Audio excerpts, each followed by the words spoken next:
Conflict Zone is at the Munich Security Conference where all eyes are on the prospect for peace in Ukraine. We had some of the key players at the table. Peace through strength, a plan for Ukraine. Hello, everyone. I'd like to wish you a very warm welcome to Peace Through Strength, a plan for Ukraine. This is a special edition of Deutsche Welle's Conflict Zone here at the Munich Security Conference. I'd like to get right to it. We have a lot to discuss.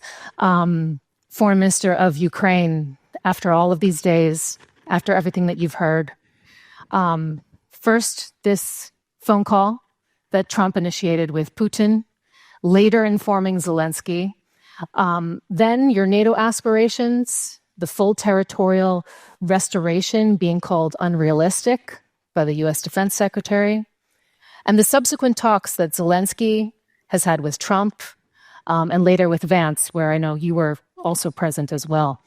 I'd like to ask you, how confident do you feel at this point that the U.S. will have your back in any ceasefire or peace talks? Thanks a lot for this opportunity to start our discussion. So, our delegation arrived to Munich with another mood. Now we have much more better mood and more confidence. We are not alone. I remember very well when we arrived with the president directly from Mariupol 3 years ago to attend Munich conference. At that period, all Ukrainian warnings had been ignored. This time, my point of view, we have hope. And we do really could talk about the European moment and decisive moment for Ukraine. There is no doubt that the only way to achieve long-lasting, just peace for Ukraine is the concept peace through strength. And Ukraine has a recipe how to achieve this peace. It is important not to manipulate with the term deal, peace. We are talking about just comprehensive, long-lasting peace, not the absence of war. We should not repeat the mistakes of Munich, which happened 87 years ago. And we will never accept this. No decisions without Ukraine. Nothing about Ukraine without Ukraine. And also nothing about Europe without Europe. It seems to me it's also a time for Europe to demonstrate strengths. I have to say, you sound a bit more confident, actually, than what I heard from Zelensky this morning, who did not seem all that confident that it would indeed be. So many developments, so many news, but as I mentioned, we are in a much more better mood. We are returning back. I'd like to turn to General Kellogg now. You have just said in the past couple of hours that Europe won't even be at the table in any peace talks. Well, you define at the table. How should it work? How should it work if they're not there? Because Trump has said Europe needs to own this. Well, I think when you say Europe needs to own it and at the table, what I've defined as, when I say what my definition of at the table, when you're actually sitting down there, you don't, to me, that doesn't mean the interests are not taken part of it. They're not considered, they're not used, they're not developed. That means at the table. You have an ability to have input.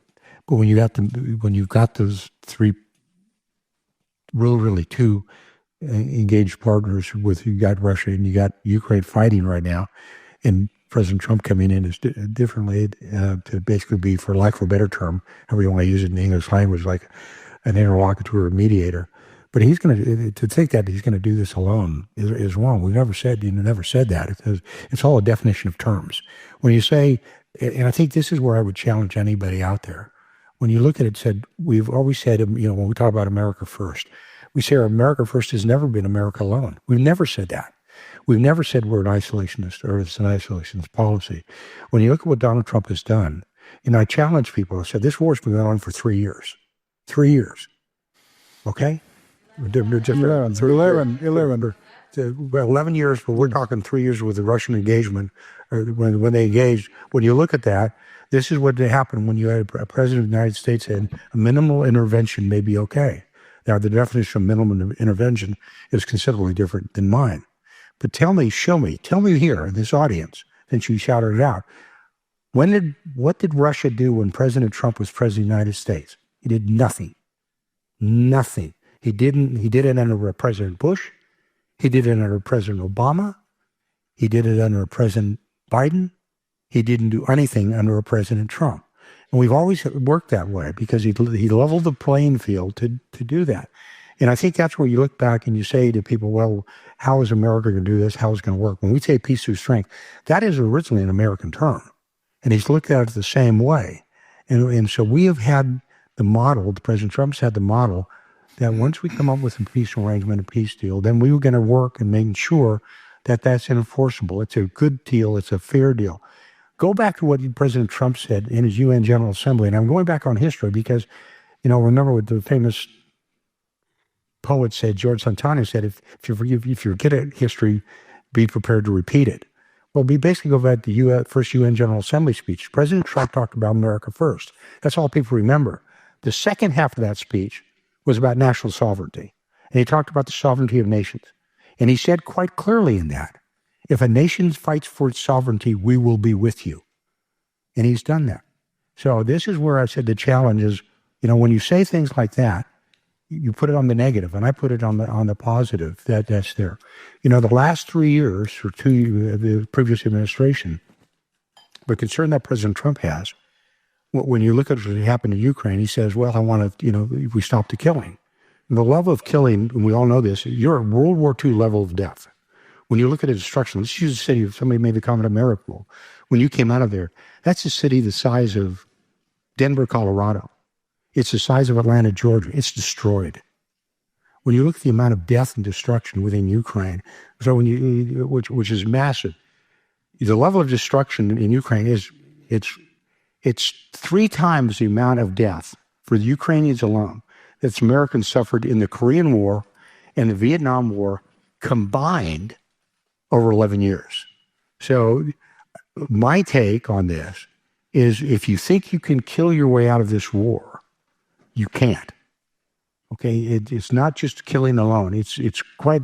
You're going to have with a comprehensive plan, a plan that is work for the allies, working together, but it's going to be a comprehensive plan. I know I went over my time, and I got you on that one. It's okay. I'd like to get the response from the Polish foreign minister.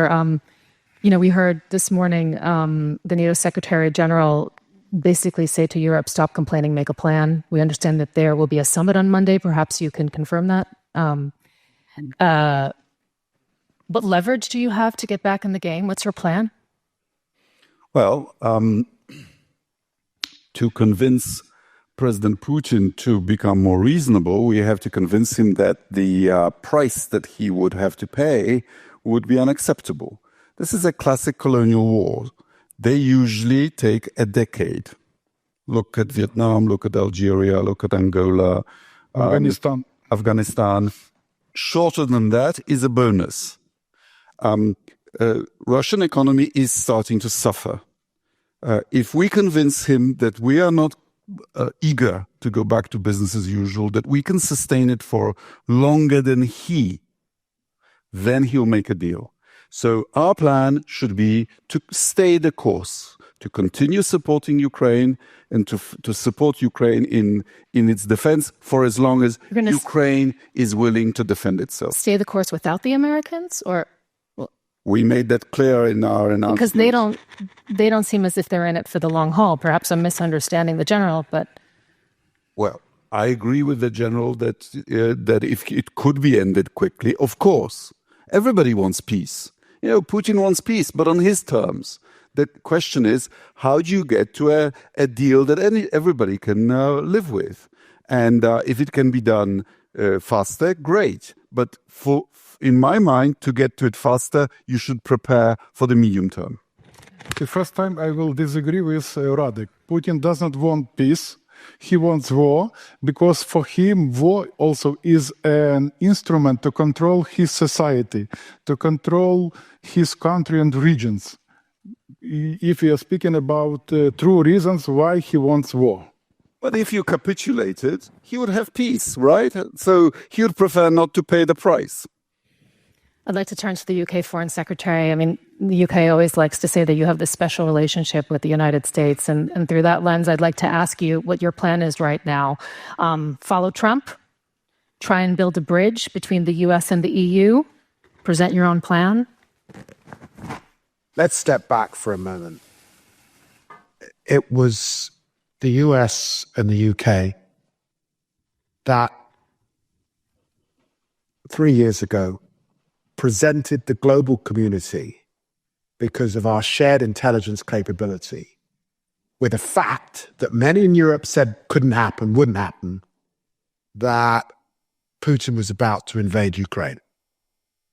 And I was in Ukraine the month before that invasion, and I remember looking at all the faces of those young men and women in Kyiv who had lost their lives, because this story begins back in 2014.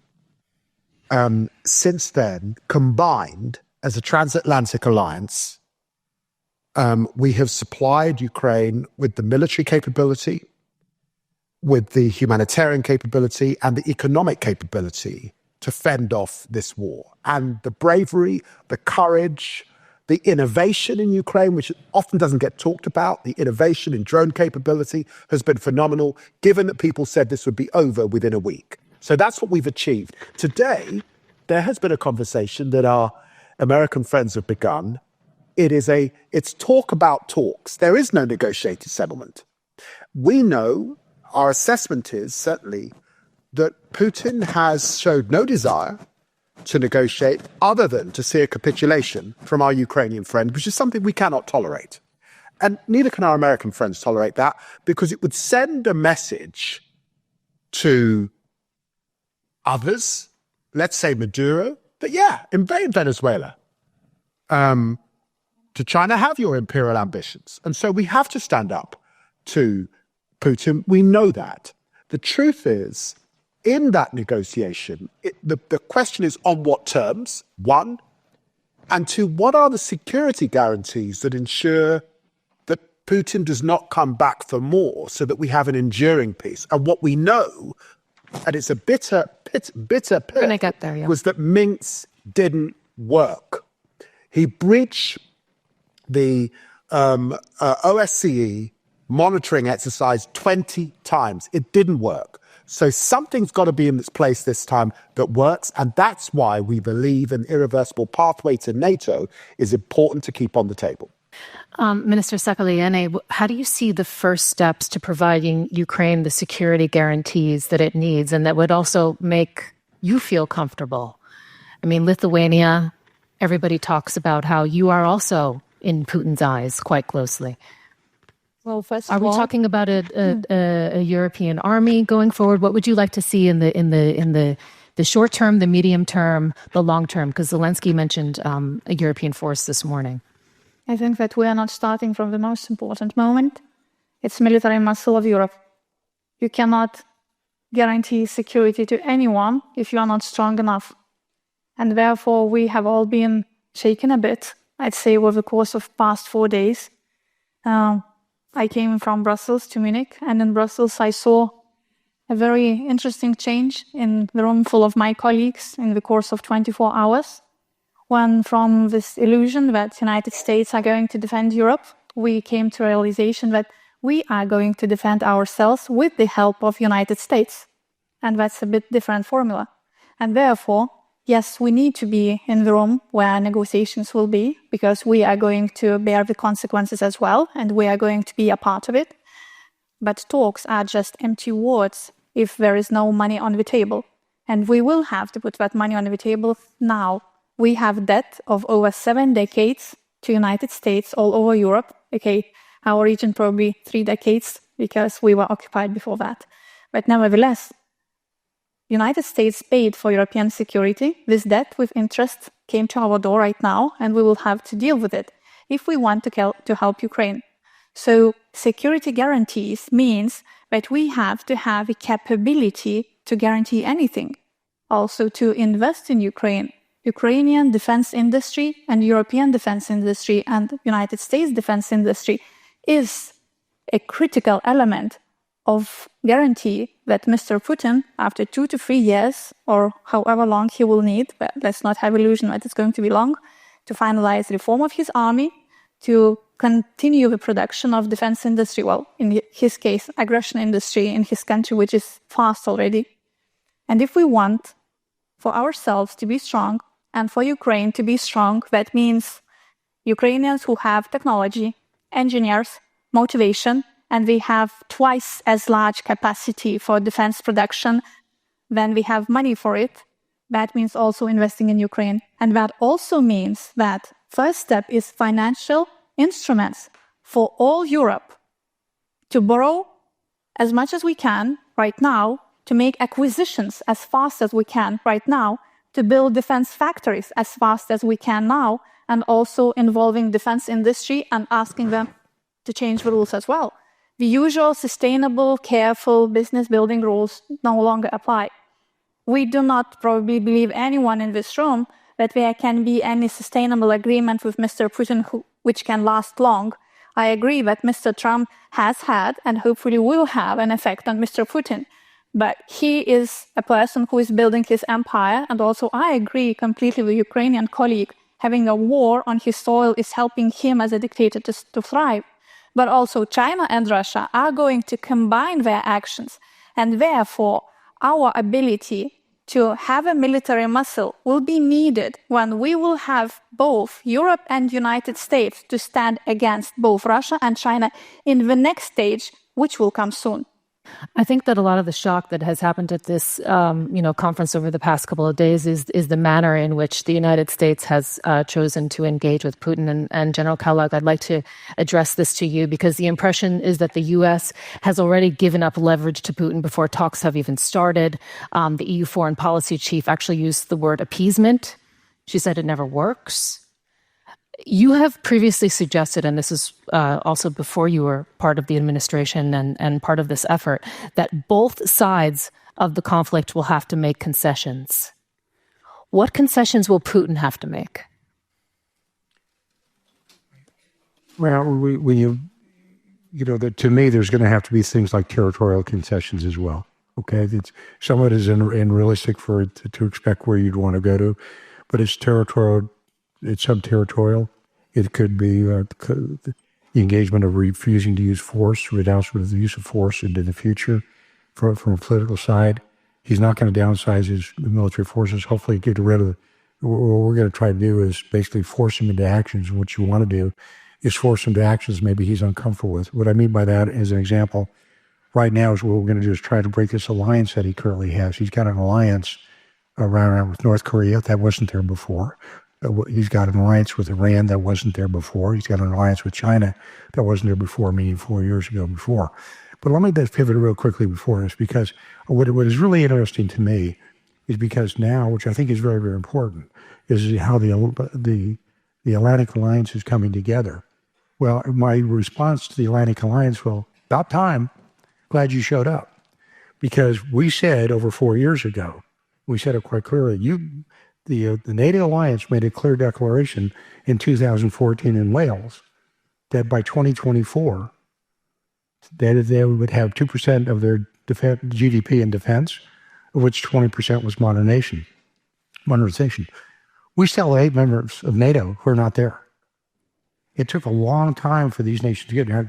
Congratulations to the Poles, who are now leading the pack, where they were well over 4%, getting to 5% on the defense. But that's a question you want to make, and I understand it. How? I mean, you said that you're going to force Putin to do fights. How exactly are you going to do that? And will it be, because, I mean, Zelensky said this morning, he was very clear, he wants sanctions on the front end, not on the back end. He wants them now. And more sanctions. The challenge is that on the table? Well, when you say concessions, of course they're concessions. Both sides are going to have to give. I mean, you cannot say... he wants sanctions. He wants more sanctions against Russia. Let's use sanctions as an example. I think it's a great example. And it's a great example to use it. And right now, most of the nations out there have sanctions, and we're going to stay on sanctions just for a minute. But one of the sanctions they talk about is what is driving Russia. It's really a petro state. 70% of the money they are getting to fund this war comes out of petro, oil and gas. Most of that is going through the shadow fleet. Most of that shadow fleet, 70% of that fleet, goes through the Baltics. We've intercepted one or two of those vessels. We, the United States, have sanctioned their fleet by name, the USS Kellogg, the USS Sikorsky, whatever out there. And now you come up with a plan when you talk about sanctions. If you rate them on a level of 1 to 10, 1 being low, 10 being high, we're probably at a 6. But enforcement, they're about a level 3. So what you say, what does he have to give up? Well, maybe he gives up his oil revenue and we'll force him to do it. Because what you do is you start employing sanctions that break the economic back. We've done this before. We've seen this before. Trump has seen this before. We did it against the Iranians. We nearly broke the Iranians back with economic sanctions and oil sanctions. We turned around and we gave it back to them. So this is a point where you say, what do? These are the kind of things you do. If you think, to me, this is just me, if you think you're going to kill your way out of this, you're wrong, because you have a lousy review of history. Because what I mean by that, this is a nation, we're talking about the Russians, that were willing to lose 700,000 in 6 months in the Battle of Stalingrad. They're willing to sacrifice hundreds of thousands of their soldiers in a fight, in a great fight by the Ukrainians. So much so they're bringing in North Koreans. They're not bringing in North Koreans because they think it's a good idea. It's a tell. The tell they're saying is they've got a problem with manning. They've got a problem with soldiers. So you make them pay the price for that. So it's not just one thing. It's just not the metric of saying it's kinetic, military. You've got to balance it all. It's across the board. Too many times what we devolve into, we're saying, well, it's a manning issue. It's a killing issue. It's an aircraft issue with fighter bombers, artillery. It's much more than that. And what we're trying to say is there's got to be a comprehensive plan that ensures that he knows that we're going to snap back things, that there's going to be pressures on him that run across the entire gamut to put him on pressure. Military pressure alone won't do that, because he'll just mobilize. He's pulled tanks out of mothballs. He's pulled tanks out of museums. He can use to bring in North Korean troops. So what do? You attack things other than just kinetic. You don't dismiss that, but you attack other places as well.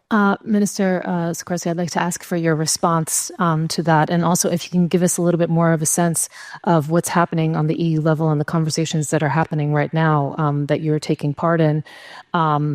Because, Zelensky saying that in addition to security guarantees from the United States, at least 200,000 European peacekeepers would be needed to prevent a new Russian attack after any ceasefire.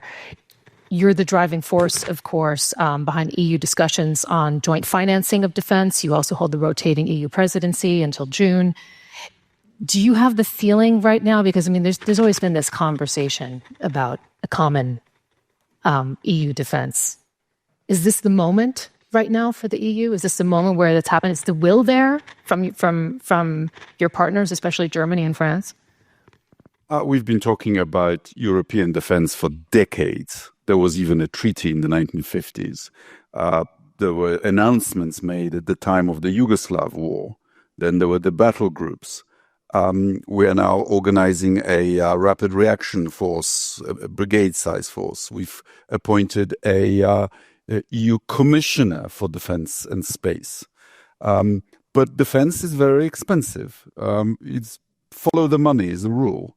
If we don't devote real resources, it'll not be serious. And the resources have to come from somewhere. And the list of sources is limited, either from higher contributions by member states or from unspent funds from the COVID bonds or new defense bonds, or perhaps a rearmament bank modeled on the EBRD, but devoted specifically to nurturing a European defense revival. Whether we do this depends on whether people are scared enough. You've noticed that people spend more on defense the closer we are to Russia. But if we recognize that Putin is a threat to all of Europe, then it is not fair for us, border countries of Europe, to be landed with the entire cost of defending more comfortable countries and richer countries to our west from this common threat, which is why it makes sense to share the burden through the European budget. We have a defense budget. It is called the European Peace Facility. where we contribute in proportion to GDP. Unfortunately, disbursements from it are being blocked by one European country, Hungary. And I hope General Keller can help us to persuade Hungary to stop blocking these disbursements, because times have become really dire.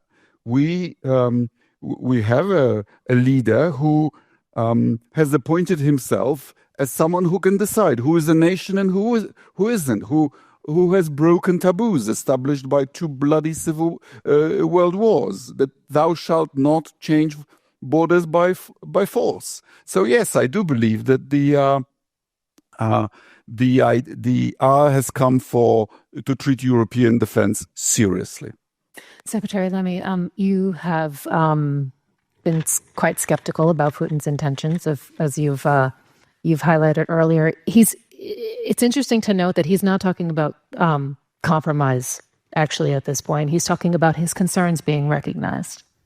That's the language that's been coming out of the Kremlin. And through that lens, I'd like to ask you, how do you see Putin not walking away a victor if a ceasefire or a peace deal is brokered? Well, this is where we learn from our shared history and shared understanding. It was an American diplomat, George Kennan, who wrote a long telegram back to the United States that begun the foreign policy of containment of Russia. And in crafting that policy, which was a shared policy, we understood two things. We understood, and sadly Putin is indicative of this, there is a Tsarist tradition that he's leaning into, Peter the Great, Nicholas I, the worst of that period, imperial in its ambitions. And there is a Soviet tradition. Let's remember he's a KGB agent. He's a man of deception. And in negotiating with him, we have to understand that and relate to that. And of course, what we know is it's usually war that stops that ambition. To the south, the Crimean War. To the east, the Russian war with Japan. And to the west, the Cold War. And we should be deadly serious about those imperial ambitions. And I said in the House of Commons, as someone whose ancestors faced down imperialism, that we have to be real about that threat, which is why Radek is right, and our American friends are right, and have been right since Roosevelt, about European spending. And despite all that we have done, and it's now the case in Europe that we are spending 53% of the money on military effort is coming from Europe, 60% of the humanitarian aid is coming from Europe, but we will need to do more. Because combined across our GDP, it's about 0.1%. We can do better and must do better over this next period if we are to face down Putin. And that's the basis on which we go into negotiations, understanding the sharp lens of history. We have just a few minutes left. I'm, of course, going to give you the last word. But first, I'd like to turn to the defense minister from Lithuania to give us your last final thoughts. And I mean, your comment on it, how concerned are you that, we might be looking at competing visions, actually, for what might happen in Ukraine? How concerned are you that, about Ukraine's voice being heard in all of this? I'm actually mostly concerned about what we are going to do and how fast are we going to do that. So regarding support to Ukraine, I completely agree with Secretary Lamy that we need to agree that our support is measured not by words, but by money and guns. So Lithuania gave 0.25% GDP last year, and we are going to keep the pace. Really, EU can do 0.25% GDP as a brink, at least. But secondly, what are we going to do about us being a credible partner and being able to give any security guarantees? So again, we are a small country. We have now 4% GDP for defense, and we will have from 5 to 6% GDP to defense from 2026 to 2030. And that's not an easy decision. And we are social democratic government. They would expected us to do that on the actually second day of our appointment to change those rules. But what we understand is that Mr. Putin is not going to change that the Tsarist and Soviet tradition, which I know on my family. I mean, I come from a family that was imprisoned, tortured, and murdered by Soviets. But at the same time, I understand that if we are absolutely and fully prepared for this imperialist war that Putin is planning to wage, then this is our only chance to avoid it. And that's what we need to do. And then we are able to help Ukraine. Otherwise, it's just talk. What do you think of all the talk we've heard on this panel? Interested? Probably with most of the suggestions, ideas, I agree. But let me summarize. Transatlantic and Ukrainian security are indivisible. As never before, we need unity and strength. We have very simple recipe how to end this war this year to achieve just, comprehensive, long-lasting peace. Leadership of the United States. President Trump says, if strong America, if America is strong, peace is at peace. So the world is in peace. So that's why our approach, active, proactive engagement of United States really could give new dynamics, and we do really believe in this, and we are ready to discuss deeply with our American partners how to proceed. We are looking forward for the visit of General Kellogg to Ukraine, a very important visit. And what is important, and President Zelensky mentioned in today's speech, we should coordinate our positions before we will approach to Russia. Now about the recipe, once again, leadership of the USA to raise the price for further aggression to Russia, sanctions, frozen assets, price of the oil. So we have these very effective instruments. And the last point, to strengthen Ukraine, to strengthen our position, and we are ready to keep our resistance. Thank you. That concludes the panel portion of this. We have an absolutely packed room, and we're going to have a microphone going around. So if you have a question, please do raise your hand. We will get to you. And I'm just going to look around the room. Tikhanovskaya, please. Svetlana Tikhanovskaya, Belarus. Today, President Zelensky said that the eastern borders of Europe must lay to the eastern border of Belarus as well. So my question is to General Kellogg and all the panelists, how we make sure that Belarus will not be given as cancellation prize to Putin, and what is your policy towards illegitimate Lukashenko, who is continuing to conduct terror and direct our country into the war, and to Putin? Thank you. General Kellogg. The Belarus has already been used as a pawn. I mean, when you look at it, it's some of the attacks basically emanated, and unfortunately there was a lot of resistance within Belarus. And it's a weak partner, but it's still a partner of Russia right now. When you talk about expansion of it, I think what you have to do is like anything else, and it sounds, because we're now talking almost in a large general context, you can't appease aggression. Okay, and that's the reason I keep coming back to the challenge. As I said, with this administration, and probably the question was, what did you talk about last year here? What did you talk about the year before here and time before? But that's my challenge to everybody here. Is I said, look, you cannot show me where we allowed aggression within a Trump administration for 4 years. You can't. You can't do it in Syria when they used nerve gas. You can't do it when they used ISIS, which at that time was the size geographically of Great Britain. You can't say the same thing about Iran with Soleimani. You can't say the same thing when we made sure things happened all over the world. This was a man who said, if you attack an American in his last State of the Union, if you attack, not kill, if you attack an American, your life is forfeit. And months after that, we put an entire SEAL team, our best special forces, into one country in Niger, in Africa, in the Sahel Strip, to get one individual who's kidnapped by bandits. And we were willing to do that. So the point is, you almost have to trust the man and trust the discussion. What you were talking about is what has happened in the past history. And somebody said before that with the invasion of Crimea and before, what's the past history? Don't put that on us. Okay, this kind of goes back on you, on the European environment.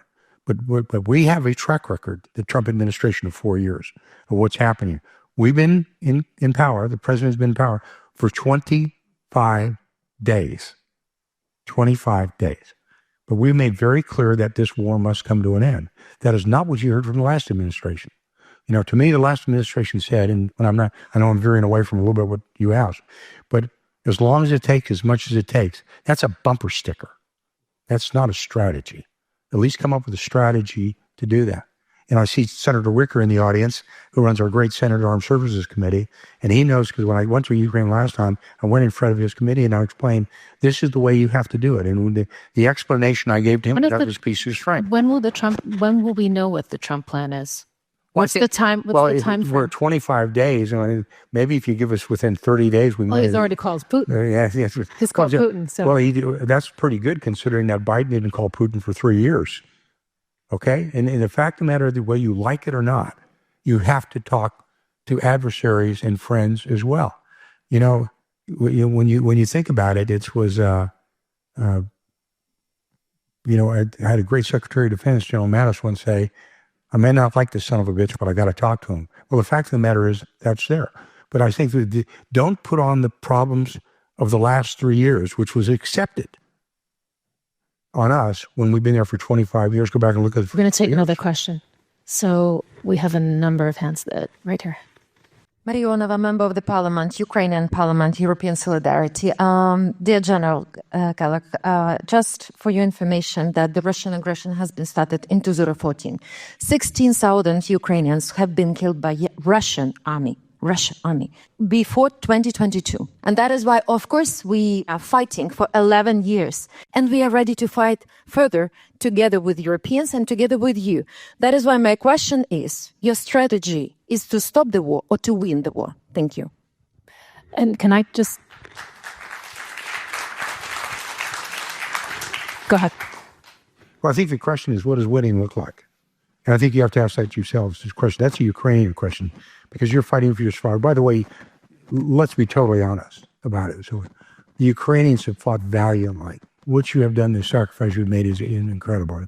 And I've been to Ukraine, and I've been pretty far east and seen Izum and places like that. And I know what you've done and what you've gone through. And I think it's one of those, but the first thing you've got to do is, like I said to somebody earlier today, is like when you're treating a casualty in war as a soldier, the first thing you do is you stop the bleeding, and then you treat for shock. But the first thing you've got to do is stop the bleeding, because you cannot sustain levels like this. And that doesn't mean you don't, you make it a steel porcupine or make it the Sparta of Middle Europe, whatever it's going to be. And that should be well thought through. But I think part of the question is, if you keep fighting, or do you want to set, this is it for the long term, we want to do it. I remember going back for Konrad Adenauer, who was the first chancellor of Germany. He wanted to unify Germany. Without question, he did. But he looked over the long term, and he said, maybe this is what we look like. When you look at the Baltic states, which were subjugated by the Soviet Union after World War II, the United States never recognized that. It was called the Wells Doctrine. And we said, you can occupy the land, but we as the United States, we do not acknowledge the fact that this is your territory at all. So this is one of those when saying, okay, this is part of the process. We have to figure out, what does it look like? If you're thinking about victory in World War II terms, of signing a peace treaty on the deck of the USS Missouri in Tokyo Harbor, that is probably not going to happen. But you have to look at it a little bit differently and for the long term. And that's what we want to do. We want to send a message that aggression is not acceptable, and that the freedom and sovereignty of a nation is acceptable, and that's what we want. And those are the hard questions we have to ask. We have to address it. We can't run from it. But we also cannot be, I believe, from the West and from the East or North and the South, we cannot be Pollyannish about it. You cannot hope for it, okay? Hope's not a method. It doesn't work. So the reality is, where do you get to? And part of it is we want to make sure that there's a sovereign, stable, successful state of Ukraine. That's the big one. And we obviously, that is done through stopping Russian aggression. We understand that. But the final details of that are something that has to be worked out, will be worked out. And one of the people who have to do that is your president, President Zelensky, and in getting them together. Whether you like it or not, adversaries have to talk. Minister Sevilla, I would like to ask you to have the final word, to bring it all together for us. What are the next steps for Ukraine? You know, this morning when we heard from Zelensky, he said that he was essentially available for a meeting with Trump. He was asking for it emphatically. What comes next in the next days and months for you? So first, I would like to confirm that David has a right to speak on behalf of Ukraine, definitely. And you deserve this right. So once again, unity and strength. We do really have a chance to end this war this year by demonstrating strength, by implementing concept which was also announced by President Trump, peace through strength. We have clear understanding how we could proceed with this. We need support of the United States. We need to coordinate our efforts and probably to predict, to prevent such a situation when we were not aware about something about us. Nothing about Ukraine without Ukraine. We will never accept any initiative which was elaborated without us. We could not expect easy How would your scenarios. non-acceptance look? We know how to resist. You see, we prove this at the battlefield also. So we do really believe that we could get new dynamics in our peace efforts. And we are ready for this. Okay, thank you so much, everyone, for joining us for Peace Through Strength, the plan for Ukraine. This has been a conflict zone from the Munich Security Conference. Thank you so much for your time.